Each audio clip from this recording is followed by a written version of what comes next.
না, না, আজকে কোনো নুডলসের রেসিপি শেয়ার করব না। আজকে কিছু কথা শেয়ার করব, কিছু মনের কথা। আজকে কথা বলবো আমাদের আশেপাশের এমন কিছু মানুষজন নিয়ে, যারা কখনো কারো কাজের কদর করতে জানে না বা কাউকে কখনো অ্যাপ্রিশিয়েট করতে চান না। আমি জানি সবার জীবনে কম বেশি এরকম ২-১ জন মানুষজন থাকে। এই যেমন আমি ফেসবুক পেজে ভিডিও বানাই, ব্লগ বানাই, রান্না-বান্না করি, সাজগোজ করি, অনেক কিছু করি। আমার একটা বাচ্চাও আছে।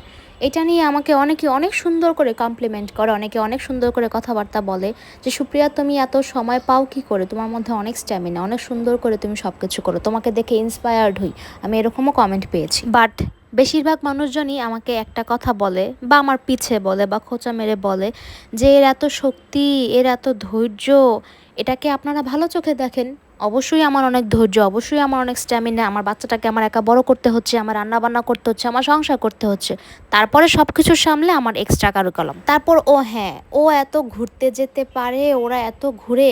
ভাই, আমার বাচ্চা আছে, আমার সংসার আছে, সেগুলার কাজগুলা কি আপনি করে দিয়ে যান? আমি যে ঘুরতে যাই, আমি যে ঘোরাফেরা করি বা আমি বাইরে যা মন চাই করি, সেই কাজগুলা কি আপনারা করে দিয়ে যান? আমারটা আমারই করা লাগে, যত কষ্টই হোক আমারটা আমিই করে দিয়ে যাই। এখন একটা বাচ্চা হয়েছে বলে, সংসার আছে বলে কি আমার নিজস্ব কোনো ব্যক্তিসত্তা নাই? আসলে কিছু মূর্খ মানুষদের মেন্টালিটি এটাই, যে বিয়ে হয়ে গেছে, বাচ্চা হয়ে গেছে, সংসার আছে মানে জীবন যৌবন আমার এইখানেই শুরু, এইখানেই সমাপ্তি। আমার বাহিরে বা আমার নিজস্ব কোনো ব্যক্তিসত্তা বা নিজস্ব কোনো পছন্দ অপছন্দ, নিজস্ব কোনো হবি আমার থাকতে পারে না। ও হ্যাঁ, তারপর যদি আবার বলি চাকরি বাকরির কথা, তখন তো কথা চলে আসবে আরেকটা, হাজব্যান্ডের কি ইনকাম নেই? হাজব্যান্ডের ইনকাম কি কম যে টাকা ইনকাম করতে হবে? আর তাদের মূল কাজ হচ্ছে কি করছি, কোথায় যাচ্ছি, কি খাচ্ছি, কি পড়লাম, কই গেলাম, সব কিছু ইন ডিটেলসে খবর রাখা। এগুলা হচ্ছে মিষ্টি মুখ বিষধর প্রাণী। মানে এদের ভেতরটা একদম বিষ দিয়ে ভরা, কিন্তু মুখের মধ্যে মিষ্টির অভাব নেই।